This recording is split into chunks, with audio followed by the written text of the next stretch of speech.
Hello students, आपका SKS ई classes में स्वागत है। हमने एक नया टॉपिक शुरू किया था कॉस्ट अकाउंटिंग पेपर में, मार्जिनल कॉस्टिंग टेक्निक अर्थात सीमांत लागत लेखांकन विधि। मेरे कल के लेक्चर में आपको मैंने बताया था कि सीमांत लागत क्या है, सीमांत लागत लेखांकन विधि क्या है, इस विधि की क्या विशेषताएं हैं, इस विधि के क्या उपयोग हैं और इससे हमारे प्रबंधकों को क्या फायदे हैं, क्या महत्व है, ये सब मैंने कल के लेक्चर में आपको डिटेल में समझाया था। आज हम पढ़ना चाह रहे हैं सम विच्छेद विश्लेषण, ब्रेक इवन एनालिसिस। हमारा ये टॉपिक है ये न केवल BCom part second cost accounting से संबंधित है, बल्कि बीकॉम पार्ट सेकंड की FM में भी आता है, ये CIPC में भी है, ये MCOM प्रीवियस ये भी ST में भी आता है। तो अच्छी तरीके से इसको समझिए आप। इसके महत्वपूर्ण बिंदु कौन कौन से आते हैं सम विच्छेद विश्लेषण के, ये हम आज पढ़ने जा रहे हैं। पहला बिंदु मैंने लिखा है अंशदान, कंट्रीब्यूशन, अर्थात विक्रय राशि एवं सीमांत लागत के अंतर को अंशदान कहते हैं। सामान्य शब्दों में कह सकते हैं कि excess of sales over variable cost और मार्जिनल कॉस्ट कॉल्स कंट्रीब्यूशन। ठीक है ना, अर्थात हमारी जो विक्रय राशि है वो हमारी परिवर्तनशील लागतों से कितनी ज्यादा है, सीमांत लागतों से कितनी ज्यादा है, इस आधिक्य को हम अंशदान के नाम से जानते हैं। दूसरे शब्दों में हम कह सकते हैं यदि विक्रय मूल्य में से बेची गई वस्तुओं की समस्त परिवर्तनशील लागत को घटा दिया जाए तो शेष बची हुई राशि अंशदान कहलाती है। अंशदान में सामान्यतया स्थायी लागत व लाभ शामिल होता है, और मान लीजिए इसमें लाभ नहीं है तो वह हमारा ब्रेक इवन पॉइंट बन जाता है। तो इसकी गणना कैसे करें ये मैंने यहां आपको बताया है, अलग अलग फॉर्मूले लिखे हैं। Contribution equal to sales minus variable cost. यहां आप अगर कुल सेल्स लेते हैं तो कुल वेरिएबल कॉस्ट यूज करिए, और अगर आप प्रति इकाई सेलिंग प्राइस लेते हैं तो प्रति इकाई वेरिएबल कॉस्ट यूज करेंगे, ये ध्यान रखना है। इसको आप ऐसे भी लिख सकते हैं C equal to S minus V, अर्थात contribution equal to sales minus variable cost. अगर आप दोनों ही प्रति इकाई लेते हैं, मतलब यूनिफॉर्मिटी होनी जरूरी है। अगर सेल्स प्रति इकाई है तो वेरिएबल कॉस्ट प्रति इकाई हो, ये अगर टोटल है तो वेरिएबल कॉस्ट भी टोटल होनी चाहिए, ये आपको ध्यान रखना है। एक फॉर्मूला और भी इसका, contribution equal to fixed cost plus profit, अर्थात स्थायी लागतों में हमारे लाभ जोड़ दें तो भी हमारा अंशदान आ जाएगा। C equal to fixed cost plus profit. तो डियर स्टूडेंट्स, इस चैप्टर का एक फॉर्मूला है, समीकरण है S minus V equal to F plus P equal to C, अर्थात सेल्स में से वेरिएबल कॉस्ट घटा दोगे तो भी अंशदान आएगा, फिक्स्ड कॉस्ट पे प्रॉफिट जोड़ दोगे तो भी अंशदान आएगा। कहने का तात्पर्य है कि अगर आपको S, V, F और P ये चार में से अगर कोई तीन चीज पता है तो चौथी आप इस समीकरण से निकाल सकते हैं। अगर आपको S और V पता है, F पता है तो आप प्रॉफिट निकाल सकते हो, आपको S, V, P पता है तो आप फिक्स्ड कॉस्ट निकाल सकते हो। कहने का कोई भी चार में से आपको एक अज्ञात है तो सूत्र से आसानी से निकाल सकते हैं। तो ये तो फॉर्मूला हमारा है अंशदान का। अब आता है इसमें हमने यूज किया है शब्द V। तो ये V का मतलब समझ लीजिए, ये है वेरिएबल कॉस्ट। इसमें हमारी प्रत्येक सामग्री लागत, प्रत्येक श्रम लागत, प्रत्यक्ष व्यय व सभी प्रकार के परिवर्तनशील उपरिव्ययों को हम शामिल करते हैं। मैंने डिटेल में वेरिएबल कॉस्ट को मेरे एलिमेंट ऑफ कॉस्ट टॉपिक में बढ़ाया था, तो आपको वेरिएबल कॉस्ट निकाल लेनी होगी। कोई भी क्वेश्चन सोल्व करें, हमें वेरिएबल कॉस्ट दे रखी होगी या स्टेटमेंट ऑफ वेरिएबल कॉस्ट बनाकर आपको V की वैल्यू याद कर लेनी है। F का मतलब है सभी प्रकार की स्थायी लागतों की कुल राशि, अर्थात हमारे स्थायी लागतें चाहे वो कारखाने से संबंधित हों, चाहे कार्यालय से संबंधित हों, चाहे वह विक्रय व वितरण विभाग से संबंधित हों, जो स्थायी लागतें हैं जिनका उत्पादन के घटने बढ़ने पर कोई प्रभाव नहीं पड़ता, वो हम स्थायी लागतों को कैटेगरी में रखते हैं। तो इस तरीके से हम अंशदान ज्ञात कर सकते हैं। दूसरा बिंदु है लाभ मात्रा अनुपात, प्रॉफिट वॉल्यूम रेशियो और PV रेशियो भी हम इसको बोलते हैं। अंशदान का विक्रय से अनुपात लाभ मात्रा अनुपात कहलाता है, अर्थात हमारा जो कंट्रीब्यूशन है और हमारी जो सेल्स है, तो सेल्स का कंट्रीब्यूशन कितना परसेंट है, ऐसी परसेंट आप निकाल लेते हैं तो वो हमारा PV रेशियो कहलाता है। तो हम ये अनुपात निकालने के लिए हमारे अंशदान में हम विक्रय का भाग देते हैं और 100 से गुना कर देते हैं तो अंशदान आ जाता है। सूत्रों के आधार पर इसकी गणना कैसे करें ये मैंने आपको अलग अलग तरीके से समझाया है, आप समझने की कोशिश कीजिए। PV रेशियो इक्वल टू मैंने लिखा S माइनस V बटे S गुना 100, अर्थात sales minus variable cost upon sales गुना 100। याद रखना S और V में यूनिफॉर्मिटी होनी जरूरी है। अगर ये प्रति इकाई है तो ये प्रति इकाई होगा, ये कुल है तो ये भी कुल होगा, ये भी अपने को ध्यान रखना है।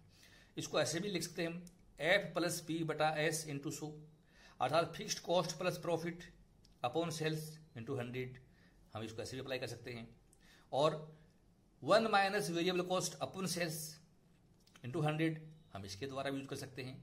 याद रखना है कि आपको वेरिएबल कॉस्ट और जो सेल्स यूज करते हैं उनमें यूनिफॉर्मिटी होनी जरूरी है, एक रूपता। अगर वो प्रति इकाई हैं तो दोनों प्रति इकाई लेंगे, यदि वो कुल हैं तो दोनों कुल में लेंगे, ये ध्यान रखना है। अगर आपको 2 वर्ष की या 2 अवधियों की सेल्स और लाभ दे रखे हैं तो हम ये सूत्र यूज करेंगे, change in profit upon change in sales गुना 100। कंपेरेटिव स्टडी करनी है आपको। 2 अवधि दे दिया आपको, 2 महीने दे दिए, 2 वर्ष दे दिए, 2 तिमाही दे दी, 2 छमाही दे दी, ठीक है। और दोनों की सेल्स दे रखे आपको, दोनों अवधियों की, दोनों के प्रॉफिट लॉस दे रखे हैं। तो change in profit divide by change in sales into 100 कर लीजिए, और इस प्रकार से हम हमारा पीवी रेशियो याद कर सकते हैं। और कई बार हमारे क्वेश्चन में हमें वेरिएबल कॉस्ट रेशियो दे रखा होता है, तो डियर स्टूडेंट्स 100 में से अगर आप वेरिएबल कॉस्ट रेशियो बढ़ा देते हैं तो इक्वल टू क्या बन जाएगा, इक्वल टू पीवी रेशियो। मालूम है आपसे कहूंगा हमारी कंपनी का 40% वेरिएबल कॉस्ट रेशियो है, तो सीधा सा अर्थ है कि 60% हमारा पीवी रेशियो होगा। तो इस तरीके से हम लाभ मात्रा अनुपात की गणना करके दिखा सकते हैं। हमने यहाँ पढ़ा है अंशदान और लाभ मात्रा अनुपात, तो आखिर हम ये क्यों याद करते हैं, लाभ मात्रा अनुपात के क्या उपयोग है, ये उपयोग भी आपको आने जरूरी है। तो विद्यार्थियों को मैं बताना चाहूंगा कि इसके क्या उपयोग है, ये बड़ा महत्वपूर्ण पॉइंट है। तो इसका पहला उपयोग है, लाभ मात्रा अनुपात की सहायता से हम सम विच्छेद बिंदु याद कर सकते हैं। अर्थात हमारा ब्रेक इवन पॉइंट क्या होगा, बिक्री का वह स्तर जहां पर नो प्रॉफिट नो लॉस हो, वो हम पीवी रेशियो के आधार पर आसानी से याद कर सकते हैं। इसका अध्ययन हम आगे करेंगे। इसकी सहायता से संस्था के लाभ कमाने की गति कर सकते हैं कि हमारी कंपनी प्रॉफिट किस गति से कमा रही है, हम पीवी रेशियो के आधार पर बहुत आसानी से याद कर सकते हैं। इस अनुपात की सहायता से हम यह भी याद कर सकते हैं कि लाभ की विशेष राशि कमाने के लिए हमें कितना माल बेचना होगा। अर्थात हमें डिजायर्ड प्रॉफिट दे दिया जाए कि हमारी कंपनी को 10 लाख का प्रॉफिट कमाना है, तो बताओ कितना माल बेचना होगा, हमें डिजायर्ड सेल्स याद करनी हो, तो हम पीवी रेशियो के आधार पर याद कर सकते हैं। ये भी मैं आपको आगे के पॉइंट्स में अच्छी तरीके से समझाऊंगा।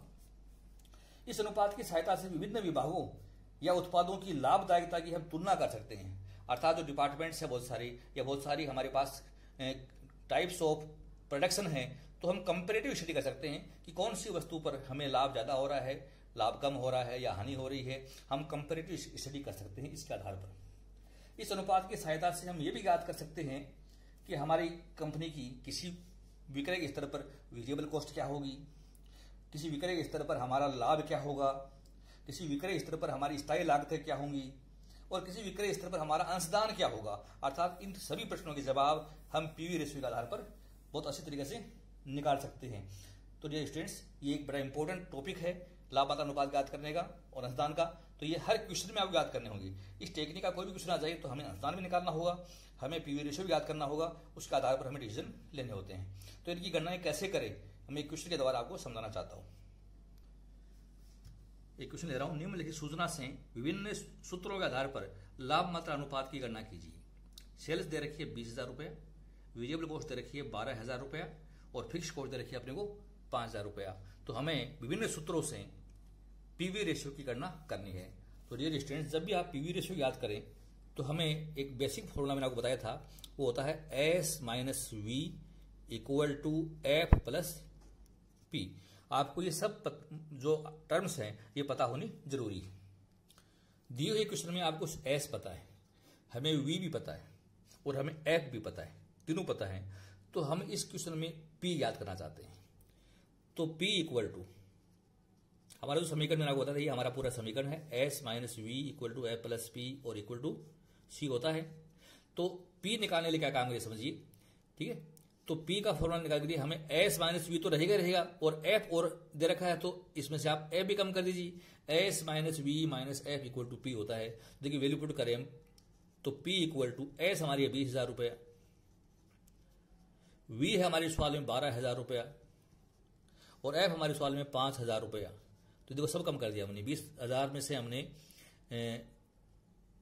एस 20,000 थी, इसमें से वी भी कम कर दिया और एफ भी कम कर दिया, तो 12 और 5 17,000 कम कर दो, तो कितना बच गया 3,000 रुपये। तो 3,000 रुपये हमारा प्रॉफिट है। हमारा पहला फॉर्मूला है पीवी रेशियो का, PV ratio equal to C/S गुना 100। तो हमें C निकालना है पहले। देखिए C में यहां बताता हूं आपको, C इक्वल टू होता है S माइनस V। S है हमारा 20,000 और V है हमारा 12,000, तो इक्वल टू आया 8,000। हमारा कंट्रीब्यूशन 8,000 रुपये। तो पहले सूत्र से अगर हम हल करें तो C 8,000, S है 20,000, गुणा कर दिया हमने 100 से, तो ये आ गया विद्यार्थियों 40%। ये हमारा पहला फॉर्मूला हो गया। Formula number 2, PV ratio equal to, मैंने आपको बताया था आप इसको ऐसे भी लिख सकते हैं S माइनस V/S गुना 100। तो S हमारा है 20,000, V है हमारा 12,000, S है 20,000 गुना 100। तो हल करेंगे तो ये भी 40% ही आएगा। तीसरा फॉर्मूला मैंने आपको बताया था इसका पीवी रेशियो का, फिक्स्ड कॉस्ट प्लस प्रॉफिट बटे सेल्स गुना 100। तो फिक्स्ड कॉस्ट हमारे क्वेश्चन में दे रखी है 5,000 रुपया, प्रॉफिट हमने याद किया 3,000 रुपया, बटे सेल्स है 20,000 रुपया गुना 100। तो वही संख्या आ गई 8,000 अपॉन 20,000 गुना 100 बराबर 40%। एक फॉर्मूला मैंने आपको और बताया है पीवी रेशियो ज्ञात करने का, 1 minus variable cost upon sales गुना 100। तो आप इसमें वैल्यू पुट करके दिखा सकते हैं। 1 माइनस वेरिएबल कॉस्ट हमारी 12,000, सेल्स है हमारी 20,000 गुना 100। तो 20,000 को 1 से गुना किया 20,000, 20,000 पे से गए 12,000 तो 8,000, तो ये आया 8,000 अपॉन 20,000 गुना 100 बराबर 40%। तो डियर स्टूडेंट्स, किसी भी मेथड से आप निकालिए हमारा पीवी रेशियो 40% ही आएगा। ये आपको विशेष रूप से ध्यान रखना है। एक क्वेश्चन और ले रहा हूं मैं, निम्न समंकों से लाभ मात्रा अनुपात की गणना कीजिए। ये दे रखा है 2020-2021, सेल्स दे रखी है 1 लाख और 4 लाख। प्रॉफिट और लॉस, पहले साल में है लॉस 10,000 का, उस साल में प्रॉफिट 50,000 का। तो हमें पीवी रेशियो याद करना है। तो मैंने एक सूत्र बताया था, जब 2 पीरियड दे रखे हैं आपको, 2 वर्ष, 2 छमाही, 2 तिमाही, तो हमारा फॉर्मूला पीवी रेशियो का डियर स्टूडेंट ये होगा, PV ratio equal to change in profit upon change in sales into 100। देखिए वैल्यू पुट करना चाहते हैं, प्रॉफिट हमारा आगे वाले वर्ष से पिछले की तुलना करनी है, बड़े से छोटा घटाना है। तो 50,000 का प्रॉफिट था, माइनस का 10,000 क्योंकि लॉस था इस साल में, तो 50,000 में से कम करने हैं 10,000 लॉस की, अपॉन बाद वाली सेल्स है 4 लाख और पहले वाले वर्ष की सेल्स है 1 लाख। हल करिए, 50,000 में से माइनस करना है माइनस के 10,000, तो ये हो गया 60,000 और 4 में से गया 1 लाख, तो ये हो गया 3 लाख। 100 से गुणा करना है आपको क्योंकि हमारे फॉर्मूले में 100 है। तो हल किया हमने, तो 6 लाख और 3 लाख कट गए 5 से, और 5 और 100 कट गया, तो ये इक्वल टू आया 20%। तो हम हमारा PV ratio change in profit upon change in sales into 100 करके निकाल सकते हैं। तो इस तरीके से हम पीवी रेशियो की गणना बहुत आसानी से करके दिखा सकते हैं। मेरे जो अगले लेक्चर आएंगे उसमें मैं आपको ब्रेक इवन पॉइंट कैसे याद करें, मार्जिन ऑफ सेफ्टी कैसे याद करें, अर्थात बीईपी एनालिसिस के जो बिंदु हैं वो अलग अलग कैसे याद करें। तो अभी मैंने आपको 2 बिंदु समझाए हैं, पहला कंट्रीब्यूशन, दूसरा पीवी रेशियो। मेरे लेक्चर कंटिन्यू आप वॉच करते रहिए। आपने लेक्चर ध्यान से सुना, बहुत बहुत धन्यवाद। Thank you so much.